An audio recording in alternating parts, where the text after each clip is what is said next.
Well over a millennia ago, Chinese and Japanese bladesmiths started using laminated steel techniques to make swords and daggers. The construction arrangement could get quite complicated with soft, medium, and hard steels, the latter of which always comprised the edge, of course. I'm going to try and forge a simple San Mai blade in which two layers of soft steel surround a harder middle layer. In this case, the purpose is mostly decorative and to educate myself. Here's our core steel 1095. And this is our soft jacket steel 1018. We'll use some nickel sheet as well to enhance the laminate pattern. First, the 1018 is cut to shape and then ground.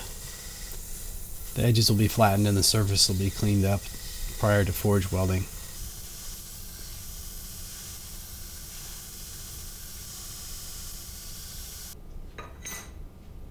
Once we have all the pieces assembled, we'll prepare them and clean them in acetone along with the nickel sheet, which has been cut to shape. Prior to every forge weld in this video, I've soaked the parts in acetone to increase the chances of success with forge welding by cleaning the surfaces. I don't know if this is necessary or not, but I haven't forge welded with nickel a lot, so I'm just trying to do everything I can to maximize their chances of success. We'll stack the pieces and then tack weld them with the welder.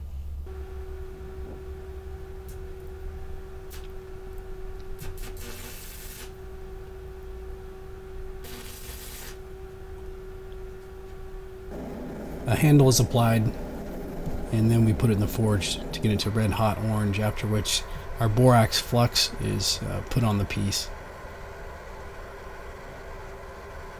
It goes back in the forge until the steel is yellow hot and the borax is bubbling on its surface. Then the pounding commences.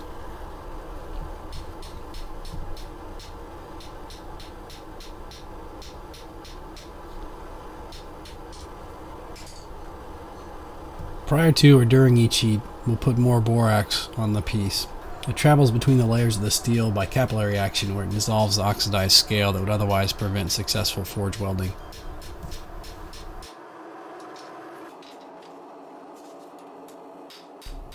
The peen of the hammer is being used to assist in drawing out the billet lengthwise.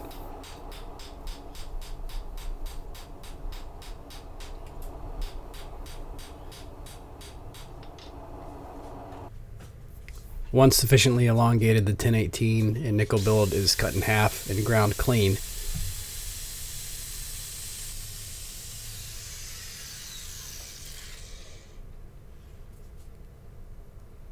We'll put another nickel sheet in between them and return them to the forge welding process.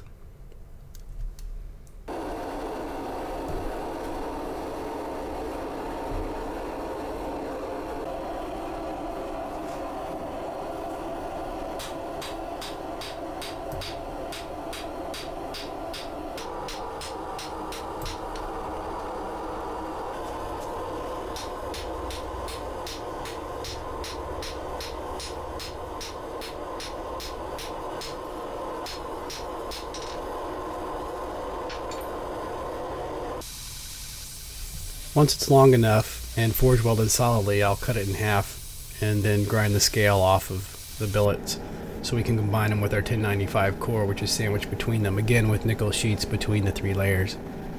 I'm going to reattach a handle and it's back into the forge for more forge welding.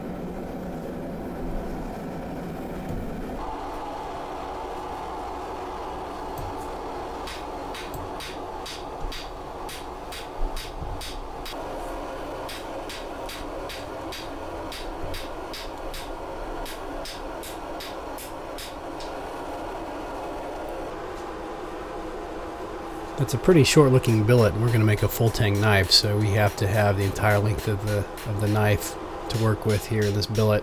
So I'm again going to try to elongate it by peening it perpendicular to the direction I want to elongate it.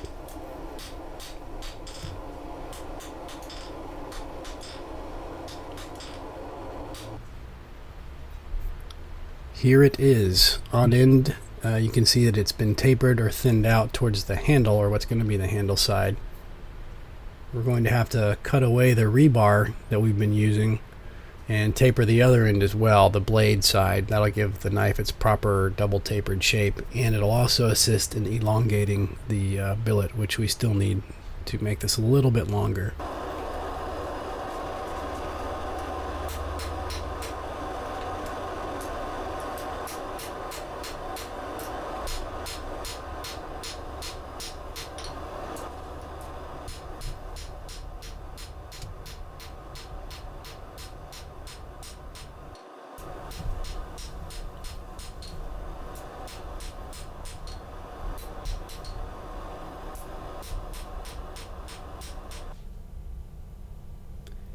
So this is our last chance to make sure the spine and blade will be straight. We have to take care to make sure everything is in line prior to grinding. I'm going to clean up the edges of our billet here too and make sure all the forge welding is complete around the edges, so that as much as we can assure that we've been successful thus far.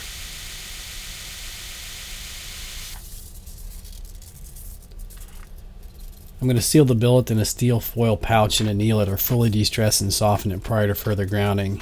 I'm going to grind this knife to shape rather than forge it to shape. I've tried to make San Mai with 1018 and 1095 in the past and met with some super catastrophic but interesting results. More on that in a minute. I'll grind because I don't want to tempt fate again in that way by stressing the metal by hammering it. So I don't want to upset the San Mai pattern with hammering either. A good smith wouldn't really worry about that, but I sort of freak out about it. So we'll just grind it. That's okay. Our billet's fully annealed, and we're ready to draw out our knife.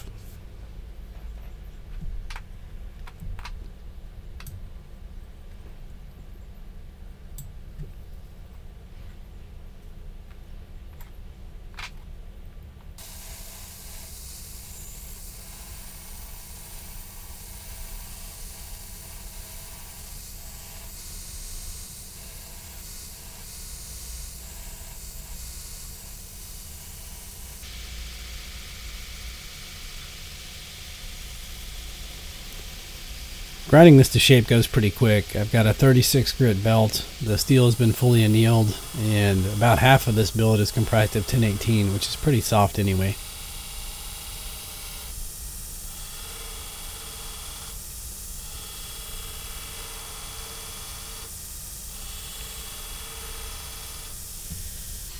A small primary bevel will be ground only enough to better expose the 1095 along the edge. A thin piece of 1095 can be quenched or hardened successfully in oil, while thicker pieces might require more violent and stressful water or brine quench, which we're desperately trying to avoid.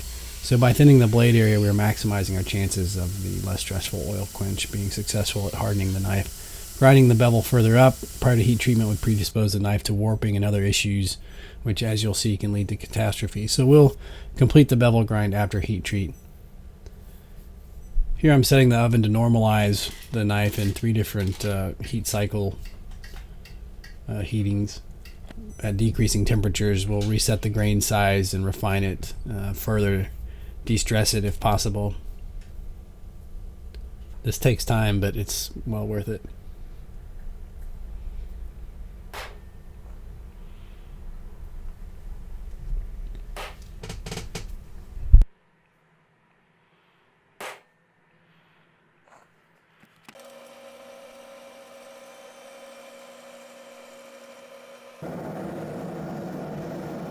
Railroad spikes are heated and introduced into our Parks 50 oil in order to heat the oil to 120 to 140 degrees prior to quenching. I don't have a thermometer, so I just touch the side of the can and go by feel.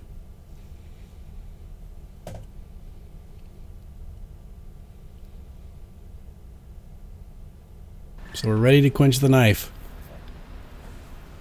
But stop! Here's where my last San Mai attempt went absolutely sideways. You can see the 1018 steel and the forge welds held up under quenching, but the 1095 core split straight down the middle. I don't really have any idea how that happened, and we've done a lot of things to minimize the chances of this happening again. So we'll keep our fingers crossed. Success! The blade will be tempered twice at 400 degrees to a nice golden straw color. and then we'll commence with more grinding. You know, again, you constantly have to look down the edge of this and make sure that everything is straight. And since we've already heat treated it, we can't overheat the blade while we're grinding either. So we're going to have to be quenching it in water or dunking it in water fairly consistently to keep the temperature down. Everything looks straight. I'm happy with that.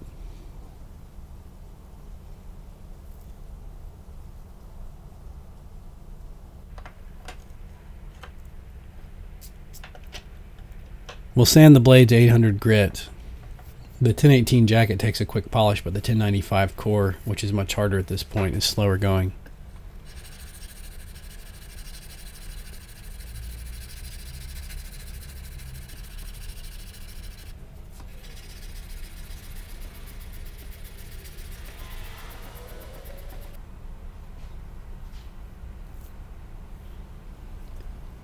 After a quick etch, we can see the 1095 steel core, that dark piece of steel, is revealed.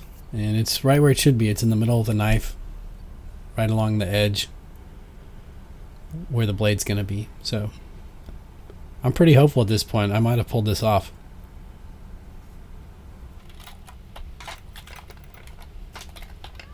Brazilian cherry wood is glued to G10 liners with blade bond or 2-part epoxy, and then we'll shape it.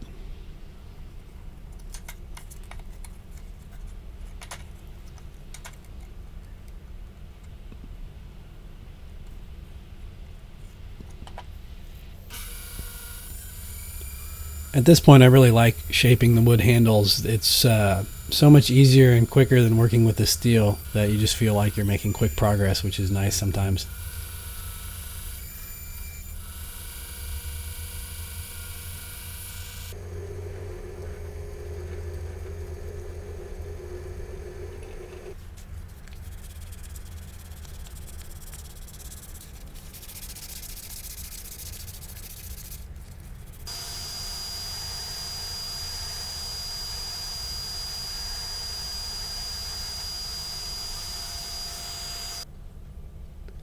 Prior to permanently fixing the handles to the knife, we always undertake a dry fit. This is a 100% must happen, solid lock it in, always and forever do it process. I've tried to skip this many times and it always bites you. I'm going to clean the surfaces with acetone again to remove oil and debris prior to gluing.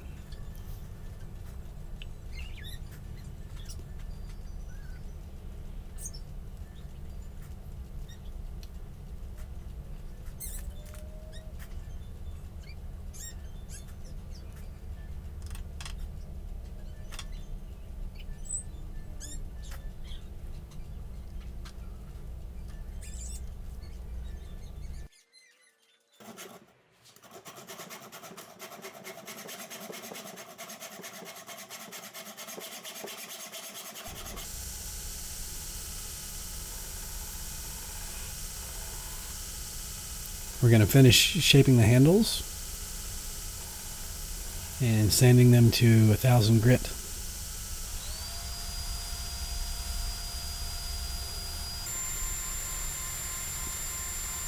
I like Brazilian cherry. It has the same color profile to me as kingwood, which I like even more though. I like the pattern on kingwood a little better, but this is what I had available, so this is what we're going with.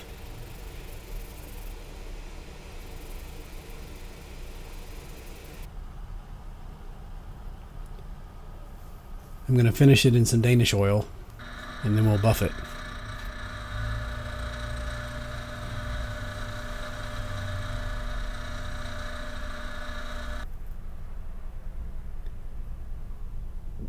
Some might have liked to seen a smooth ground blade without the forge marks, and I debated doing this for a long time. It only would have taken an extra 30 minutes, but in the end, I decided that the unfinished hammer marks transitioning into this delicate layered pattern demonstrated the forging process itself, from its sort of raw, powerful, scaly start to a more delicate heat treating and finishing process. Yeah, hopefully no one's buying that. I'm mostly just glad I didn't split another knife down the middle. As usual, I had a lot of fun and I learned a great deal. I hope you guys did too. Have a good one.